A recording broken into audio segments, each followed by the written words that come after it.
Drop off na tayo mga parts ng first booking natin. Ito tayo. Ginagawa pala yung condo. Kaso, kailangan pa ng permit. Kumukuha pa sila ng permit mga parts. Hinihintay pa namin. Dapat bago dumating dito may permit na dapat eh. Dapat ganun yun eh. Hindi yung kung kailan tayo dumating saka palang kukuha ng permit. Wala pa silang permit mga parts. Lumabas muna kami doon. Di-deliver muna namin yung second booking. Malapit lang naman eh. Ang layo na lang ng second booking natin. Yung drop off location ay 1.3 km. Deliver muna namin to second booking, tapos babalik kami sa may first booking.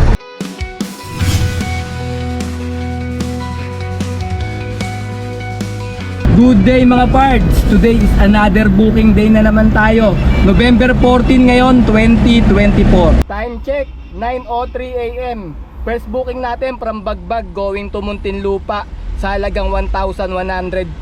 Ang layo ng pickup location ay 2.1 km. Papunta na kami sa may pickup location. 600 kg lang to. Pickup tayo mga parts. Tanong tayo. Sir, dala mo sir pickup? Kay Sir Dos daw. Kaya na po kunin. Kaya ano to eh? Sani Sukatan. Okay. Ito pala yun. Semento pala. Adhesive na semento. Okay na yun sir? Oo. 20 lang? Kaya ka resibo.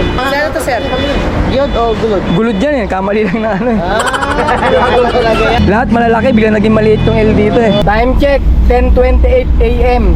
Nakakuha tayo ng pansabay natin mga parts, double booking. From San Bartolome going to Muntinlupa sa halagang 1,024. Ang layo ng pickup location ay 4.6 km.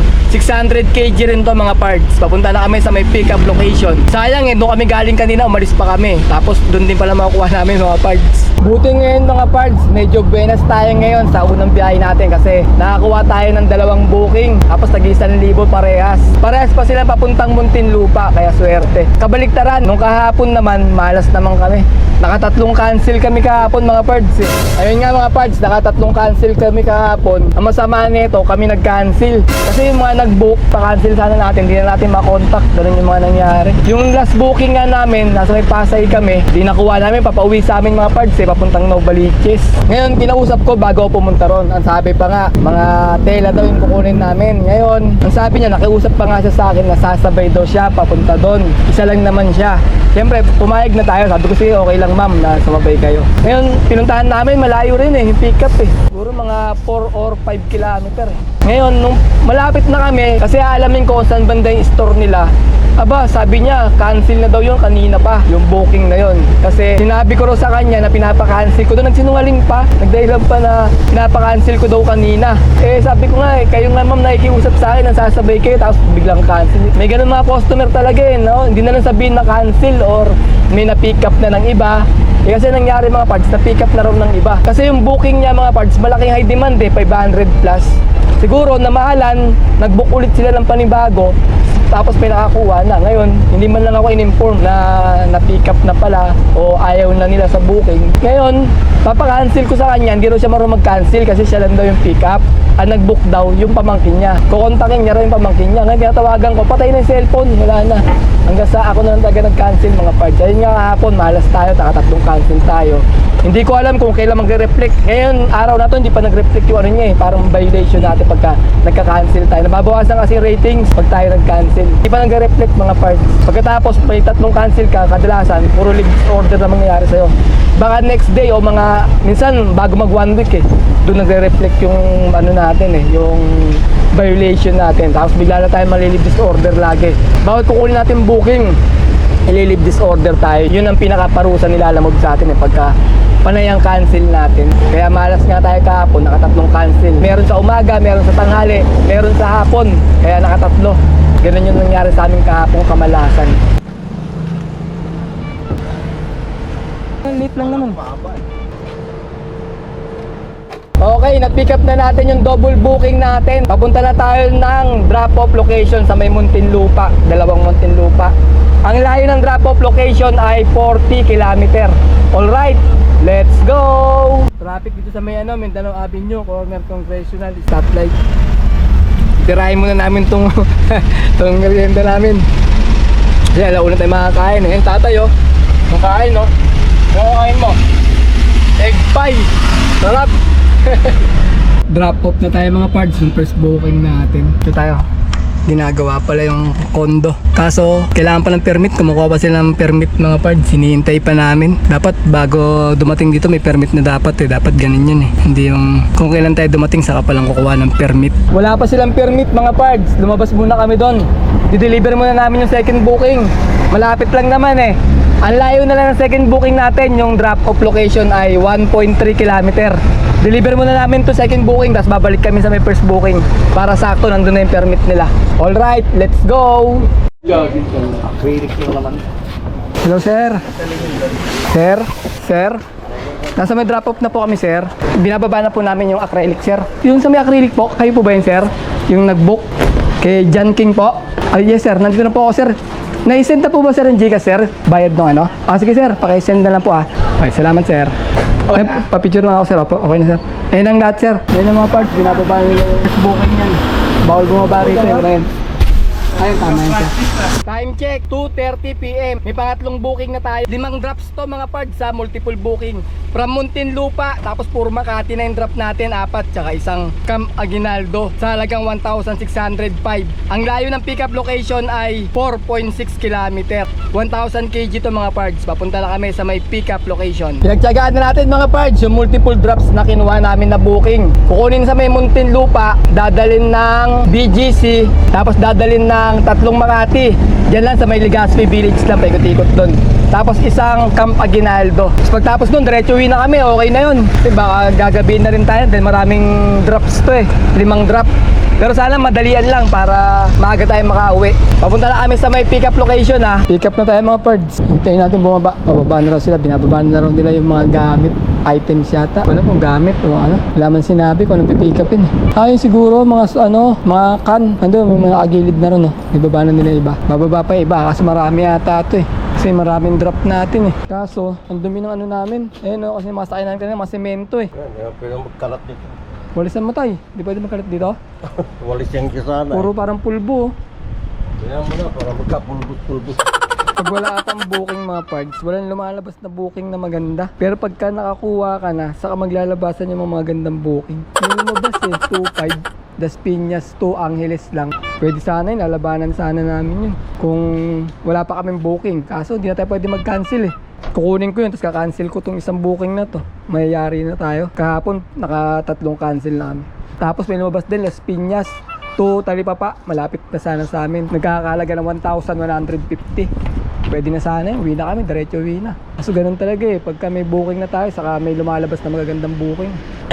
Siyensya na, namamalat ako para magkakaroon ako ng ubo. Dahil sa panahon, uulan, iinit, malamig, mainit. Kaya parang masama yung pakiramdam natin, pinipilit lang natin bumiyahe. Dapat kanina hindi kami biyahe ni tatay eh. Nag-jack and poy pa kami kung bibiyahe kami o hindi. Ayaw ni tatay para masakit yung katawan niya, gusto niya rin sana magpahinga eh. Ayun lang, pagka nagsakay ka talaga ng mga ganyan no. Parang pulbos yung dala namin eh. Pang semento siguro sa mga tiles yun, alam ko eh. Ano mo na yan? Ito, pang ano to? May pangalan naman yan no. Kung ano yung sa dulo, sir? Ayan, white plains yan tayo, dulo mo na lang yan. Ito mamaya na to. Ito yung white plains yan. Ito, lagay mo yan, doon. Kasama ta doon. Oo. Meron pang ano. Meron pa doon eh. Kasi pagkasama-samahin yung ano, parang hindi tayo malito. Ito, may white plains pa rin. Nga ba dyan? Ito po, white plains. White plains. Ito na lang, pare din. Magbabayad, sir. Ayun na ba lahat yun? Wala na? Yan na yun lahat.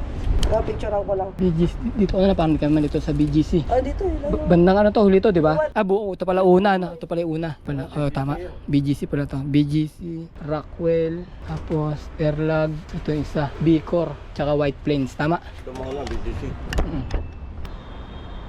Okay, na-pick up na natin yung third booking natin. Ang layo ng drop-off location ay 17 km. Alright, let's go! Ang unang drop-off pala natin ay sa BGC. Tapos pangalawa sa Rockwell. Tapos susundan ng Makati. Isang Legazpi Village, tsaka isang HB de la Costa. Tapos yung pang-limang booking natin sa White Plains. Yun, tapos diretso uwi na tayo ng mga parts. Pwede na. Okay na yung biyahe natin para sa araw na to. Pagkatapos namin itong last booking na to. Drop off na tayo mga parts. Unang drop off. Kunin mo na yan sir, ayan. Tapos yung ano nyo daw. Ay, tingnan ko lang. Hindi namin alam yan eh, yung documents eh. So, kuya, ito lang yung sa amin. Sige. Okay na sir. Bali, ito lang naman. Hanapin nyo na din documents nyo. Hindi ko kasi Wala alam. naman kaming ganito, no? Okay na yung bayad niyan, kuya. Okay naman na. Okay na, binayaran namin sir. Okay, papunta naman tayo sa pangalawang drop-off natin mga pards. Sa may Rockwell tayo magda-drop off. Ang layo ng drop-off location ay 4.3 km.